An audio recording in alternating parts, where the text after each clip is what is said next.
जय हिंद दोस्तों, स्वागत है आप सभी का स्टडी क्लोज में। मेरा नाम है दीपक यादव। नाउ इस वीडियो में हम लोग बात करने वाले हैं एक और इम्पोर्टेंट टॉपिक के बारे में। तो चाइना ने अभी एक अपना डेटा रिलीज किया जिसके अंदर इन्होंने बताया कि जो इनकी पॉपुलेशन है वो 1950 से ही लगातार धीमी गति से बढ़ रही है और ये इनके लिए एक कंसर्न वाली बात है। कंसर्न वाली बात क्यों है कि जो इनकी यंगर पॉपुलेशन है वो आज के टाइम पर हो रही है कम, मतलब कि जवान लोगों की जनसंख्या कम होती हुई नजर आ रही है और जो ओल्डर पीपल हैं, जो बूढ़े लोग हैं, इनकी पॉपुलेशन बढ़ती हुई नजर आ रही है। तो इस ओवरऑल इशू को हम लोग डिस्कस करेंगे कॉम्प्रहेंसिव वे में। जैसे ये डेटा रिलीज करा गया, दुनिया भर में इस आर्टिकल को कवर किया जा रहा है। नाउ आगे बढ़ते हैं, और अभी तक आपने चैनल को सब्सक्राइब नहीं किया है तो सबसे पहले सब्सक्राइब कर लेना और बेल आइकन प्रेस कर लेना। यह है मेरी Instagram ID Deepak Yadav education. यहाँ पर जाकर मुझे जरूर फॉलो करना और अपनी जितनी भी क्वेरीज हैं मुझसे यहाँ पर पूछ सकते हो। नाउ सबसे पहले देखते हैं मैप। यहाँ पर आपको देखने को मिलेगा इंडिया और ऊपर यहाँ पर देखने को मिल जाएगा चाइना। नाउ इंडिया टुडे ने ये आर्टिकल कवर किया जिसके अंदर बताया कि जो चाइना का 2020 का सेंसस है वो ये बताता है कि जो इनकी पॉपुलेशन ग्रोथ है वो लगातार धीमी गति से बढ़ रही है। उसी तरीके का आर्टिकल बीबीसी न्यूज ने भी कवर किया है। ये 3 से 4 घंटे की पहले की यहाँ पे खबरें लगातार आ रही हैं। उसी के साथ जो ग्लोबल टाइम्स है, जो चाइना का स्टेट मीडिया है, इसने भी हाल ही में एक आर्टिकल पब्लिश किया था। इन्होंने बताया कि जो चाइना के अंदर काफी सारे शहर हैं जहां पर पॉपुलेशन नेगेटिवली ग्रो होती हुई नजर आ रही है। उसी के साथ ग्लोबल टाइम्स में और भी बहुत सारे आर्टिकल्स को पब्लिश किए थे जो कि यहाँ पर मैंने नहीं लगाए क्योंकि ये इनफ आर्टिकल हैं ये समझने के लिए कि जो ये डेटा है ये ऑथेंटिक है। नाउ न्यूज क्या है कि जो चाइना का एनुअल ग्रोथ देखोगे आप पिछले 10 सालों में, वो देखने को मिलेगा 0.53 का। लेकिन अब इस ग्रोथ को कंपेयर करोगे साल 2000 से लेकर 2010 के बीच का, तो ये था 0.57 का। तो ये जो ग्रोथ रेट है ना, ये काफी कम हुआ है। और यहाँ पे आप देख पाओगे 2010 के बाद जो 2020 तक का ये डेटा है ये बताता है कि इनका ग्रोथ रेट 0.53% हो चुका है 0.57% से। नाउ अगर हम बात करें तो आज के टाइम पर चाइना के अंदर कितनी पॉपुलेशन है, तो हिंदुस्तान टाइम्स ये बताता है कि चाइना में 1.41 बिलियन के आसपास पॉपुलेशन देखने को मिलेगी और पिछले 10 सालों के अंदर 72 बिलियन की ग्रोथ हुई है यहाँ पर। और उसी के साथ जो ये लेटेस्ट नंबर आए हैं, इसी की वजह से चाइना के ऊपर काफी ज्यादा प्रेशर आ चुका है कि ये अपनी पॉपुलेशन को बढ़ाएं। नाउ यहाँ पे आप देख पाओगे जो चाइना का बर्थ रेट है इसके बारे में हमें क्या जानना जरूरी है। सबसे पहले यहाँ पर एक बॉडी का नाम आता है जिसका नाम है नेशनल ब्यूरो ऑफ स्टैटिस्टिक्स। ये हर 10 साल में एक सेंसस रिलीज करता है जो कि यहाँ पे सेंसस बताता है। जो ये सेंसस रिलीज करा गया इसमें बताया गया जो नेशनल ब्यूरो ऑफ स्टैटिस्टिक्स हैं, इनके हेड हैं जो निंग जिजे। इन्होंने बताया कि पिछले साल लास्ट ईयर 12 मिलियन बेबीज ने जन्म लिया था, लेकिन इसको अगर हम कंपेयर करें साल 2016 से तो 18 मिलियन बेबीज ने जन्म लिया था साल 2016 में। तो अगेन यहाँ पर भी एक डिक्रीमेंट देखने को मिला है। अब ये सारी चीजें क्यों देखने को मिली है, देखो इसके पीछे का एक रीजन ये दिया गया, जैसे जैसे कंट्री डेवलप होने लगती है उसके बाद जो बर्थ रेट है वो ऑब्वियस ही बात है कम होने लगता है। क्यों? क्योंकि कंट्री डेवलप हुई है, वहां पर एजुकेशन बढ़ता हुआ नजर आएगा।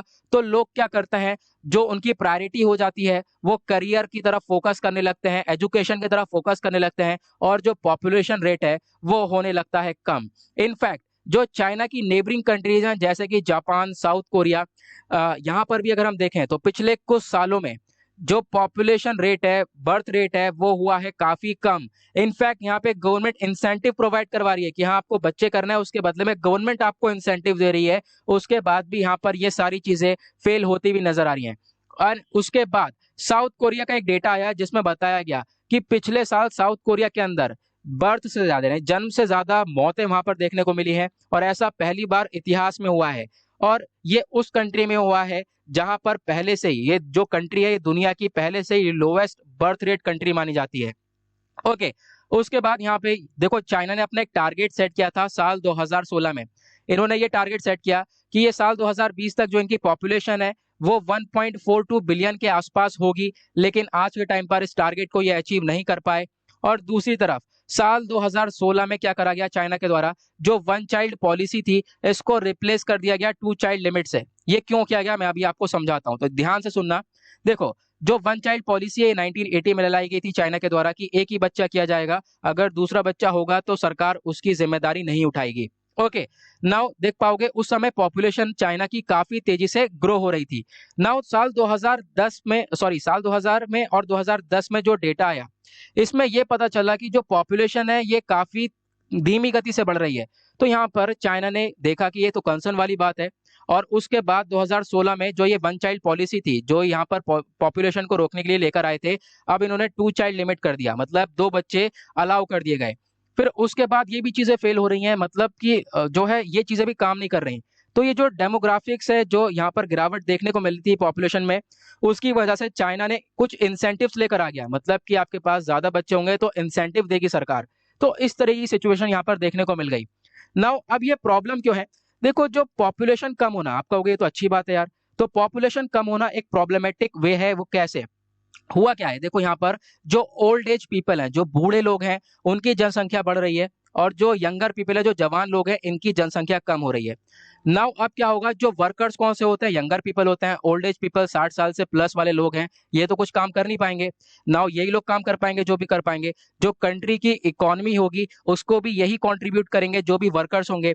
नाउ क्या होगा, अब आने वाले टाइम में देखो ये पॉपुलेशन बढ़ नहीं रही है, धीरे धीरे बढ़ रही है, तो ये लोग भी क्या होंगे, ये लोग भी बूढ़े होते हुए चले जाएंगे, तो ये लोग भी ओल्ड एज कैटेगरी में आएंगे। नाउ इनको सपोर्ट करने के लिए कौन होगा पीछे से? तो जो कंट्री की डेवलपमेंट है वो कहीं ना कहीं इफेक्ट होती हुई नजर आएगी। उसके बारे में बताया गया है कि देखो होगा क्या, अगर ये चीजें चलती रहीं तो जो इनफ वर्कर्स हैं वो नहीं बचेंगे, और उसकी वजह से जो बूढ़े लोग हैं उनको एक सपोर्ट नहीं मिल पाएगा, क्योंकि कंट्री डेवलप नहीं हो पाएगी। उसके बाद यहाँ पे एक क्वेश्चन ये उठेगा, चलो इतना कुछ हो गया, तो चाइना ने कुछ स्टेप उठाया इसको इम्प्रूव करने के लिए? हाँ, तो चाइना ने इसको इम्प्रूव करने के लिए डेफिनेटली स्टेप उठाया था, तो इसका आंसर यस है। क्योंकि अभी हमने देखा साल 2016 में गवर्नमेंट ने यहाँ पर जो वन चाइल्ड पॉलिसी थी इसको एंड किया, और उसी के साथ 2 चिल्ड्रन को यहाँ पे अनुमति दे दी गई थी कि 2 बच्चे कर सकते हैं। नाउ इससे क्या सीखे हम लोग? इससे यहाँ पर देखो एक डेटा यहाँ पर ये भी है, ये काफी इंपॉर्टेंट है, मैंने यहाँ पर लगा दिया था।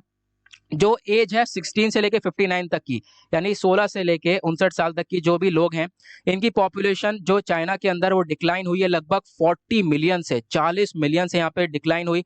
और ये सब कंपेयर करा गया to the last census in 2010।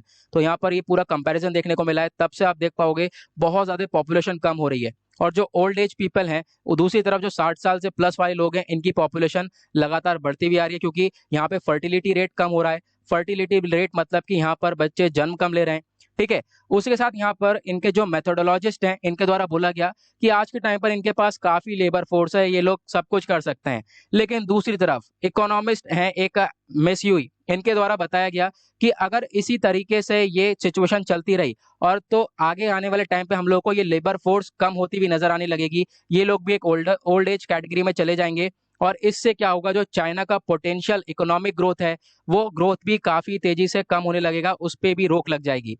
Now and क्या है कि देखो जो पॉपुलेशन ग्रोथ है, यहाँ पर जो नेशनल ब्यूरो ऑफ स्टैटिस्टिक्स है, इनके हेड ने बोला कि जो ये पॉपुलेशन ग्रोथ इसी तरीके से आने वाले टाइम पे भी हम लोग देख सकते हैं, कुछ सालों तक ऐसे ही रहने वाली है। उसके बारे में यहाँ पर बताया गया।